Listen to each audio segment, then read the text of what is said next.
Hey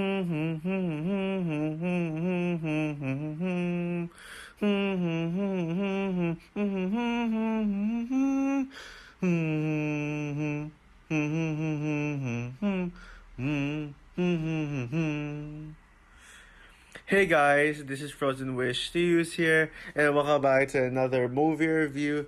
And today, the day has finally come where I get to do my movie review on the movie event of the year, Deadpool and Wolverine. Let's fucking go.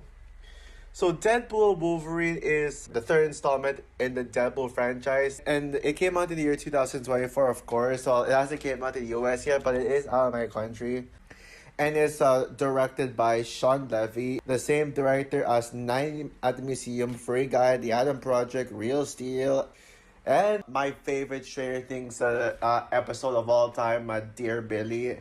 And it stars Ryan Reynolds, Hugh Jackman, Emma Corrin, Matthew McFadden, Ray Park, Morana Baccarat, Rob Delaney, Leslie Ugams, Karen Sony, Brianna Hidel, Branda, Shirley Kutsana, Stephen Kapikik, Louis Tan, etc.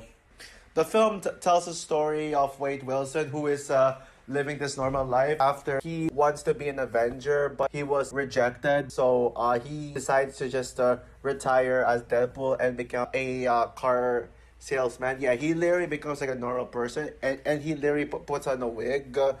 And this actually gives him the opportunity to reunite with his friends.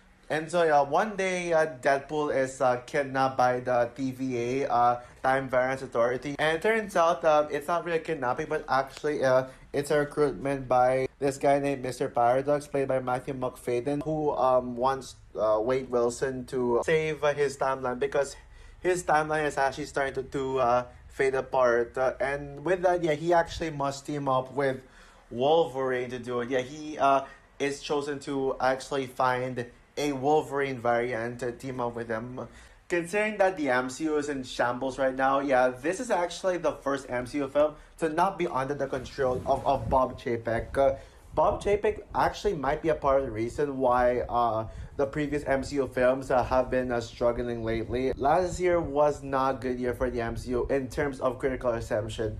Sure, there's Guardians of the Galaxy Volume 3, but then you got Quantumania and the Marvels, which people say are the worst MCU films ever. But I'm on the fence. I actually defend both these MCU films. I actually defend both of them, especially Quantumania.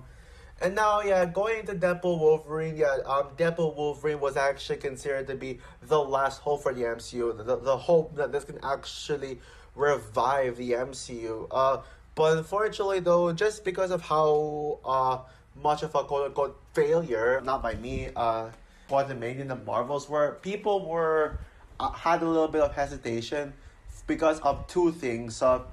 One, that people were thinking that they were going to like water down Deadpool to make it feel like too much like a Disney film, and two, it was just going to be a cameo fest movie, fan service film with bad writing. So yeah, those were the concerns, but I never had any doubts about this one. I knew going in that this movie was going to be a masterpiece, and after seeing Deadpool Wolverine in Screen X, I gotta say, LFG, this movie left me fucking speechless.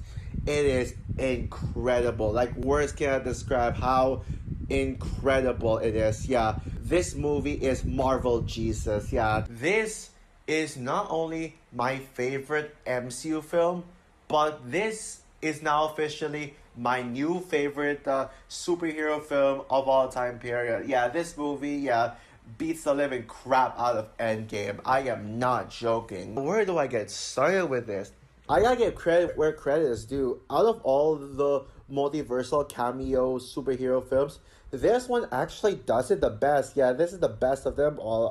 This is purely a Deadpool film. If you are worried that this is going to they were going to Disneyfy, water down Deadpool because of how the MCU is always PG-13 and quote unquote kid friendly, well, I assure you, Deadpool Wolverine pretty much it takes Disney as a whole to the next level, where Disney finally steps up the game and makes a film that is R-rated. And man, the R rating really like pays off. And I gotta say, this is the best R-rated movie ever made since The Godfather. Yes, I am literally comparing this to The Godfather. It's purely a Deadpool film that respects the character Deadpool, and it respects Wolverine too. They make it very clear that they are not going to retcon Wolverine's death in Logan, which is what some people were skeptical about. And also, yes, this film is purely R-rated.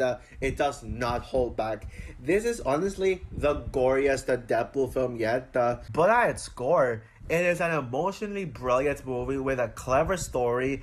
Actually, a very simple, straightforward story that did not feel messy. It is actually easy to understand.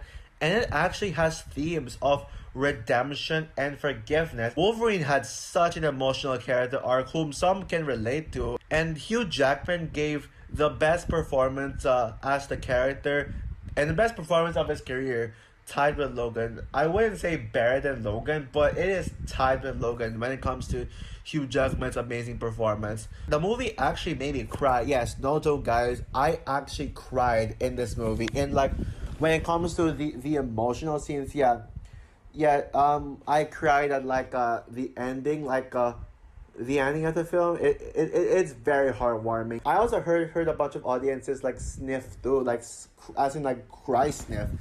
That goes to show how emotional it is. And Cassandra Nova is one of the best MCU villains, period. My god, was she an amazing villain. She's literally a terrifying villain. Like, she seems like a villain that would be fit for a horror movie villain. Yeah, I was like thinking, okay, yeah, something dark is about to happen. Yeah, I won't get into detail on what exactly she does in the film, but I will say she is one of those villains who is going to get you to question, how will she get defeated? How will they defeat this villain? And of course, let's not forget the thing that we all wanted to see in this film the most, the Wolverine and Deadpool team up.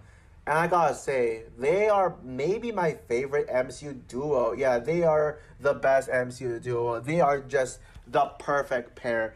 And their chemistry is just perfect. Whether they team up or they fight, yeah, they are just amazing. Score-wise, maybe, I'm not sure if the score is memorable or not. I think it's a great score though. Like the main theme was called LFG, and it's a great score, but I would say Inside Out 2 by Andrea Datzman still had the best score of 2024, the best score of the year. So yeah. So overall, Deadpool and Wolverine is pretty much a masterpiece. It is perfect.